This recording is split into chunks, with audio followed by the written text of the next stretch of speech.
Something that's really nice is the idea of making something for a new person, a new human, a baby is what I'm saying. It's cool, the idea of making something for a baby. I've never had the opportunity of making something for a baby until now. A relative of mine is pregnant, and that's very exciting. We're very excited. And I mentioned this to a colleague who also sews, all my colleagues sew. It's a long story. And she told me about a project that she'd started for a baby that I think either by the time it was nearly done, the baby was too big, or when the baby came out, it was already too big. So she gave me the half finished project to finish up the Rose and Rail Billow Romper. We're going to go through the process of making it today.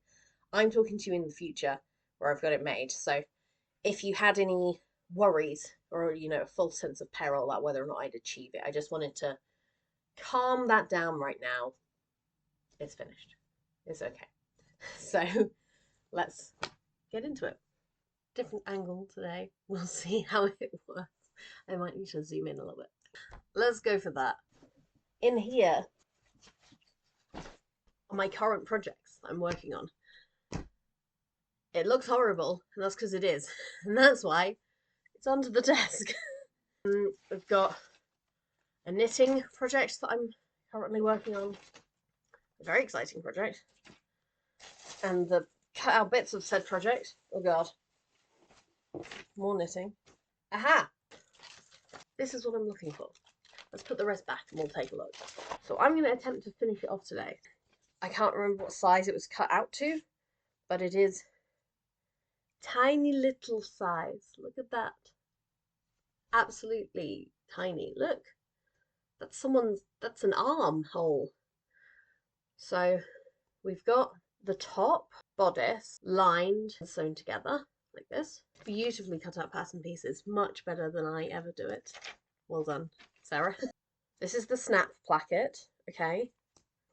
Might also be a placket. I'm not sure. It looks similar. I'm getting a lot of free pins from this. Oh, we've got a label. Yes, snap placket. There we go. Put those together. I don't know if I've ever done this before. Certainly, I've never made baby clothes before, so this is new and exciting and terrifying. But also, I don't think I've ever taken on someone's half-made project. It's kind of, I feel like it's an interesting challenge. Okay, bottom front, bottom back. Wow, I should be this good at writing stuff out. This is brilliant. This is just a piece of paper without the pattern. You don't need that. And this is the fabric. It's like geometric patterns and little fruits. It's an excellent choice. I'm happy with it. All right, those are going to go, I'm going to put those to the side. We need to kind of work out what step we're at and then go from there. Let's do some reading. Okay, I've worked out where we're at. We're at step 13, constructed the bodice. These are all sewn together. The side seams are sewn together. Now later, there will be poppers involved. I will get to poppers. We will take some poppers together. This has all been, this looks beautifully pressed, honestly. I'm going to trust that. I feel like I've got to do this very properly, because I'm sewing for baby. Baby needs a new pair of romper. I've never sewn for children, ever. This is, I feel out of my depth somehow. Okay, so what I'm going to do is set my machine to the longest stitch length and baste the bodice and lining together. 1/4 inch from the bottom raw edge of the bodice. Oh, cool. Okay, so I'm then basically going to set it up so that this is sewn together or basted together at the bottom. So I'll just need to put the poppers in later, but presumably that means that when I gather and put together the bottoms, it'll be the right circumference to fit in. Okay, that's cool. Well, these instructions look really good, I will say. These instructions look really, really thorough and very easy to follow. So that's my review so far of the Rose and Rail Billow Romper. I need to set up my sewing machine and stuff here, which will take a little bit of time. That's not going to be interesting to film, so I will cut, and when you see it, miraculously, all of that boring stuff will have been done for you. You're welcome. Machine is set up. I've pressed the bodice. I had a little bit of an incident with the iron where I accidentally had it on really, really high, but I think it's going to be okay, hopefully. We're going to baste the raw edge. All done with that. Overlap the back bodice pieces by 1 inch. I'm going to guess this side is on top. Hang on. This has got inch markers.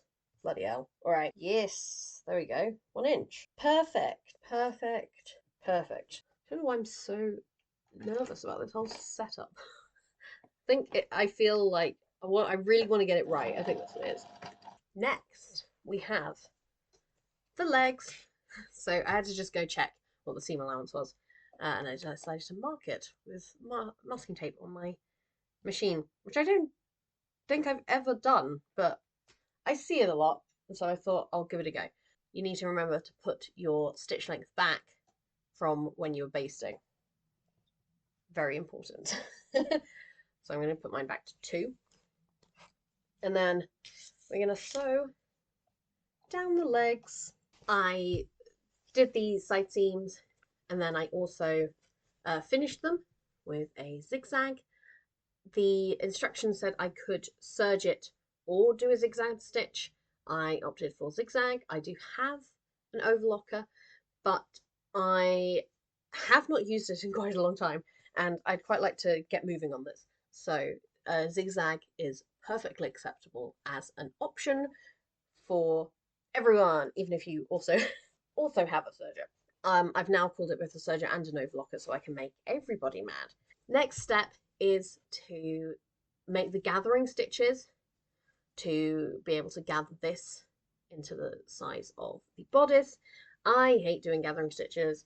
I've done 1 line of basting stitches for the gathering. I'm just going to do a second one slightly down from there, and then we will go and gather them. And I'm trying to keep this moving quickly because, as I say, I don't like doing these steps. So the quicker I do it, the quicker it's over. I've finished gathering them, and I pulled the gathering stitches. What I've got is the trousers, or the bottoms, are inside out. The bodice is the right way up, and I am trying to pin it in place. I've got to try and make the gathers quite even, and then just ease them out so that the side seams are always going to be matching exactly on the side seams, like so. So I'm just going to go around and do this. Take it kind of slow. When I finish doing that, I'm going to tie basting stitches, tails together to stop it from unraveling further. I have sewn it on with gathers. I don't love doing gathers, but they're a lot better once you realize, like, it's not about getting it perfect. It's about getting it to the point where it looks fine. And if you look at that, that looks fine. So that's good. I also finished the seam on the inside with the zigzag, and also made sure to take out the basting stitches. I haven't taken the basting stitches out on the bodice. I will do that. But I just wanted to show you where it's at currently. Look at that! Do, do, do. Wow. There are people that are this size. We are now onto the snap crotch. Anyway, I don't really know how this is going to happen, but I've sewn a line along one of these rainbow shapes, and then I use that as a guide to press it down. And then it says lay this piece over the front bottom piece. So this is the front, this is the front bottom, right sides together. Line up the inner edge of the snap crotch piece. I assume, yeah, that kind of makes sense, because then you're going to turn it this way and pin in place. Ugh. I'm already not looking forward to this. Let's get moving on it and see how it goes. I've potentially come across a problem. I've realized that what I was measuring as the seam allowance was incorrect. It is not the pattern's fault. It's absolutely my fault. So it says to use a 3/8 of an inch seam allowance. What I did instead was 3/4 of an inch, which is very different. And I kind of think it's a bit too late for me to fix it, to be honest. It's very frustrating when you make a mistake like this, where it's like, okay, how are we going to fix this? Does it need to be fixed? Do I just keep going? I'm nearly done, you know? Because I kept thinking like that's a really wide seam allowance, but I guess but it's actually like way less than that. The seam allowance is always meant to be 3/8 of an inch. So I mean, first off, let's get rid of this bit of masking tape that I thought I was being so helpful to myself for using. Okay. It's not going to be possible to make these bits bigger anymore with the seam allowance problem. You know, there's just too much sewing that's already happened. It said that this design is done with quite a lot of ease, so I'm hoping that's the case. Aye. New baby, if you're watching this, it's because I'm trying to work out how to make sure that you can wear this. I'm not trying to cut corners. I'm just trying to work out what will get it made, you know? What will get it actually done and functioning. I think I've just got to keep moving forward. I really hope that's going to be fine. It's another day. I had to let my camera charge, and also it was getting late and I kind of just wanted to make some progress with some things. As you probably saw, I did have a problem with the seam allowance.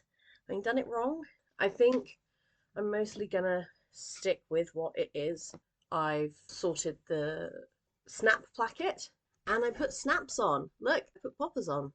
So I started off by trying it on some scrap fabric. Worked out how it worked. Then, yeah, snapped them right on. I've got this little kit, pretty exciting, and it seems quite good. What I like about the kit is that it's come with ways of like replacing the shank and the different parts, which I think is a very good thing, especially when I'm buying something new.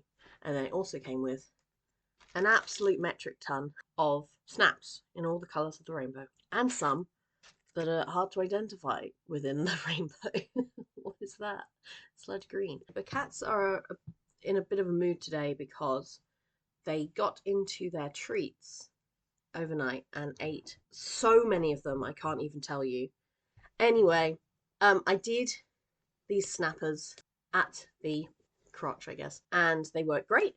I did have to take one out. I think it was like this one. I put it in the wrong way around, and I had to use pliers. That wasn't fun. That sucked. I hated doing that so much, but you know, it was necessary for it to actually be functional. But that does make me feel good that these poppers are unlikely to go anywhere. Like, you have to really work hard to get them out once they're in. I don't quite know why, but the legs were quite uneven once I hemmed them. You can kind of see here that they are uneven a little bit. And here the same little bit. This one was by a lot. It was like here and then here on these two bits. I don't really know what happened, but I decided to fix it. I would just unpick it and make it work, you know? So that's fine, I think. I mean, ultimately, we are so nearly done. And look how cute that is. Wow. Honestly, I know people always say this about baby clothes. I think this would look great in adult sizes. These balloon sort of clown pants. You kidding me? It's the morning now. I have my cup of tea. in my Gatty Roma Cat Sanctuary mug. I've got one caramel shortbread, and we're going to work out what's left to do because I am hoping it's not much. Oh yeah, we're on the last page. Here we go. It's just the studs or the snaps, poppers, whatever, at the top. They didn't give all this information for doing the bottom ones. I had to work this out myself. All right. I will say, actually, this has been a really good pattern. It's been really well written. It's really easy to follow. I do absolutely recommend it. And if they have other patterns that you like the look of, not sponsored, obviously. I just got given this randomly. That's going crazy. You can choose to use buttons and buttonholes instead of snaps if you prefer. I would say that actually, like, these are great and really cool. It is plastic. Buttons are often plastic, but you can often get them like secondhand and stuff. I kind of wanted to, because I'm giving this to someone, I really wanted it to be of a specific standard that I feel like you expect to see on clothes in shops. It's also for quite a young child, so I feel like buttons are a helpful accessibility tool for the parent. But I do think, for the most part, they are interchangeable as an option. I've made things that said that they needed poppers before I had the snap set, and it works fine with buttons. I will show you how to use this, I guess. How am I running out of room? This is for children's clothes. What is happening? Let's work out where they should go.